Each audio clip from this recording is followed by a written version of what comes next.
Cotton operation of India म्हणजे CCIनं आजपासून राज्यातल्या 162 केंद्रांवर कापूस खरेदी बंद केली आहे। यामुळे शेतकऱ्यांना कापूस विक्री करताना अनेक अडचणींचा सामना करावा लागतोय। कापसाचे भाव पडल्यामुळे शेतकऱ्यांना खासगी व्यापाऱ्यांकडे 1,500 ते 2,000 रुपये कमी दरामध्ये कापसाची विक्री करावी लागते।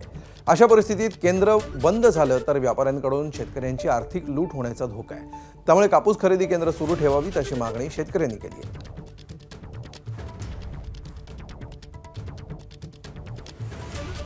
आजपासून CCIने कापूस खरेदी केंद्र हे विदर्भातील टोटली बंद करण्याची घोषणा केली आहे। त्यामुळे विदर्भामध्ये असलेल्या 86 कापूस केंद्रावरती आज जर पाहिलं तर मोठी गर्दी होताना दिसत आहे। आपण आहोत यवतमाळच्या या जैन कॉटेक्स या ठिकाणी CCIच्या केंद्रावरती। या ठिकाणी जर पाहिलं तर शेतकऱ्यांनी आज शेवटचा दिवस असल्यामुळे कापूस खरेदी करण्यात विक्री करण्यासाठी मोठी गर्दी केलेली आहे।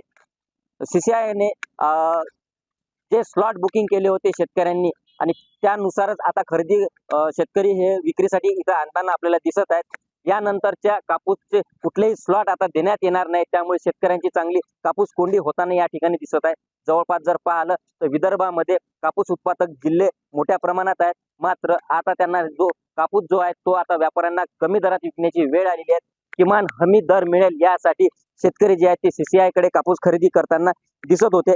यवतमाळ जिल्ह्याचा जर विचार केला तर 1,48,000 शेतकऱ्यांनी नोंदणी केली होती आणि त्यातील 1,10,000 शेतकऱ्यांनी ही कापूस विक्री केली आहे। त्यामुळे अजूनही अद्याप 48,000 शेतकरी जे आहेत हे कापूस विक्रीच्या प्रतीक्षेत आहेत। विदर्भामध्ये जर पाहिलं तर 30% शेतकऱ्यांच्या घरामध्ये कापूस पडून आहेत आणि आता त्यांना हमी दरापेक्षा कमी दरात खाजगीमध्ये व्यापाऱ्यांना कापूस विक्री करण्याची वेळ येणार आहे।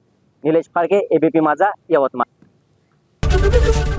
ABP माझा, उघडा डोळे बघा नीट।